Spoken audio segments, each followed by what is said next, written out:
Nous allons tracer une feuille de route cohérente et crédible pour surmonter les déceptions du Mondial Russie 2018 et franchir le cap lors des prochaines éditions, a déclaré à Rabat le président de la Confédération africaine de football, Ahmed Ahmed.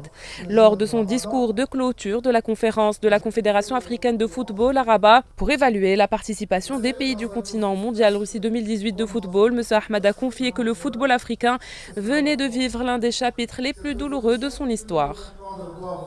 L'objectif de ce meeting, de cette conférence, c'était de faire un rapport à la CAF de la préparation et de la compétition des Lions de l'Atlas sur cette Coupe du Monde 2018 en Russie.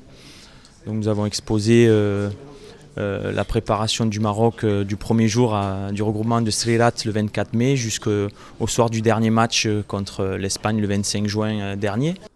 De son côté, le directeur technique national de la Fédération royale marocaine de football, Nasser Larguet, a indiqué que ce séminaire avait pour objectif d'examiner et analyser les causes qui ont bloqué le parcours des 5 équipes africaines au stade du premier tour. Le président Ahmed a fait le constat qu'aucune des équipes depuis quelques années, c'était pas le cas, et aujourd'hui on a 5 équipes qui ne sont pas passées au premier tour.